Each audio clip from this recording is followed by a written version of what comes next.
करते हैं पटना से अगली बड़ी खबर है। नीट परीक्षा सॉल्वर कांड की जांच का दायरा बढ़ चुका है। पीएमसीएच के 88 विद्यार्थी जांच एजेंसियों के रडार पर हैं। पूर्ण परीक्षा के दिन ये सभी छात्र कॉलेज परिसर में मौजूद नहीं थे। स्वास्थ्य विभाग ने भी पूरे मामले में विस्तृत जानकारी तलब की थी। छात्रों को दोपहर 2 बजे से शाम 5 बजे तक परिसर में रहने का निर्देश था। कॉलेज प्रशासन ने उस दौरान सेमिनार का आयोजन भी किया था। निर्देश के बावजूद 88 छात्र कार्यक्रम से गैर हाजिर पाए गए। मुजफ्फरपुर में भी सॉल्वर गैंग से जुड़े हुए 14 छात्र जांच एजेंसियों की रडार पर।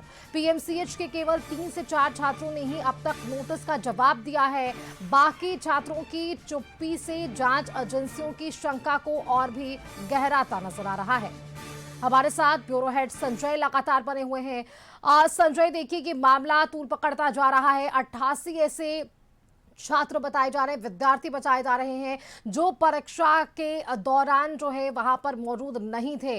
अब ऐसे में और किस तरह से कार्रवाई हो सकती है, क्योंकि इनसे रिपोर्ट भी मांगी गई थी, इनसे जवाब भी मांगा गया था, जिनमें से कुछ ही छात्रों ने जवाब दिया है।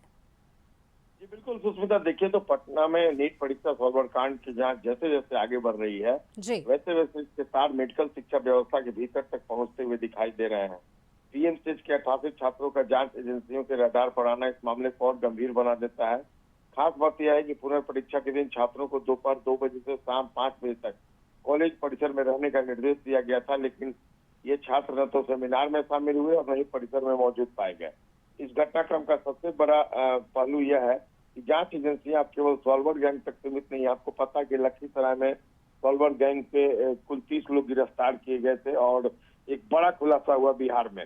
अब उन लोगों की भी भूमिका खंगाली जा रही है जो किसी न माफ करें जी बिल्कुल किसी न किसी रूप में इस नेटवर्क से जुड़े हो सकते हैं। छात्रों की अनुपस्थिति और नोटिस मिलने के बावजूद अधिकांश का जवाब नहीं देना जांच को और संदेहास्पद बना रहा है, क्योंकि 80 से ऊपर छात्रों से शोकॉज किया गया है, महज 2-3 छात्रों ने ही जवाब दिया है। स्वास्थ्य विभाग द्वारा विस्तृत रिपोर्ट तलब किया जाना बताता है कि सरकार भी मामले को बेहद गंभीरता से ले रही है। यदि जांच में किसी तरह की अनियमितता या मिलीभगत सामने आती है तो इसका असर केवल संबंधित छात्रों तक सीमित नहीं रहेगा, बल्कि मेडिकल शिक्षा संस्थानों की विश्वसनीयता पर भी पड़ेगा।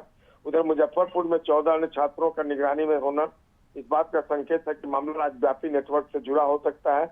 ऐसे में जांच एजेंसियां पूरे रैकेट की जो परत है वो खोलने में जुटी हुई हैं।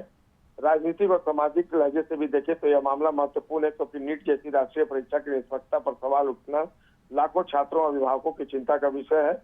यदि दोषियों के खिलाफ सख्त कार्रवाई होती है तो यह परीक्षा प्रणाली में भरोसा मजबूत करेगा। वहीं जांच में बड़े नाम सामने आने की स्थिति में बिहार के सबसे चर्चित शिक्षा घोटालों में एक बन सकता है। अब सभी की नजर जांच एजेंसियों की अगली कार्रवाई और संभावित बड़े खुलासे पर टिकी हुई है। लखीसराय से 30 लोग पकड़े गए हैं और उन्हें अब इकोनॉमिक ऑफेंस यूनिट जो है उस मामले की जांच करिए, रिमांड पर लिए जाएंगे और जांच आगे बढ़ेगी। लेकिन सबसे बड़ी बात, अगर मेडिकल स्टूडेंट का इन्वॉल्वमेंट है तो ये चिंता और बढ़ाता है। और जैसा कि आपको पता है कि जो 30 लोग पकड़े गए हैं उसमें कई मेडिकल स्टूडेंट है जो न केवल बिहार के बल्कि बिहार के बाहर के भी है।